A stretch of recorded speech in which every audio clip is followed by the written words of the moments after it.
இந்த கண்ணிமை இல்லாமல் ஒரு குழந்தை பிறந்தது. சுப்ஹானல்லாஹ். உலகத்தில் பெரும் மருத்துவர்கள் எல்லாம் அங்கே ஒன்று சேர்ந்தார்கள். எனக்கு தெரியுமா, கண்ணிமை இல்லாமல் பிறந்த குழந்தைக்கு கண்ணிமையை கொடுப்பதற்கு. அப்பொழுதுதான் ஆச்சரியப்பட்டார்கள். இந்த முடிச்சுகளை எல்லாம் பார்த்து ஆச்சரியப்பட்டார்கள். என்ன முடிச்சு தெரியுமா? ஒரு சதை துண்டு ஒரு இடத்துல இருந்து போச்சேண்டா, தொடையிலேருந்து ஒரு சதையை வெட்டி எடுத்து அந்த இடத்துல மூட்டினா அதை ஒட்டி பட்டும். அப்படிதான் அல்லாஹ்வுடைய படைப்பு.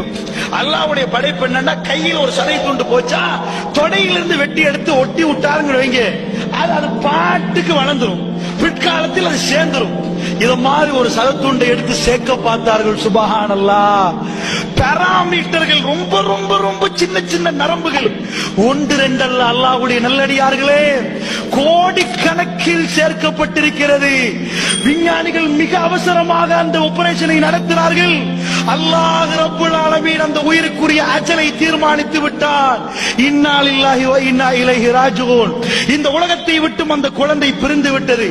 கண்ணு செத்த உடனே உடம்பு சாக ஆரம்பிக்குது. இந்த கண்ணிமையை உன்னால் செய்ய முடியாதப்பா. இந்த சதை துண்டை உனக்கு பூட்ட முடியாதப்பா. நீ வேணுமானால் பெரிய பெரிய சதையை நான் தந்த சதையை எடுத்து வேணுமானால் போட்டலாம். ஒரு எல்லாருக்கும் இதை தந்திருக்கிறேன். பூட்டி பூட்டி திறக்கணும், வேணுமென்றால் பூட்டி அடைச்சு வச்சிடலாம். பூட்டி பூட்டி திறக்கிற ஆபரேஷன் அல்லாஹ்வுடைய நல்லடியார்களே. கண்ணுக்கு வேணுமென்றால் பொத்தி ஏதாவது ஒரு சதத்துண்டை போட்டு மூடி வச்சிடலாம்.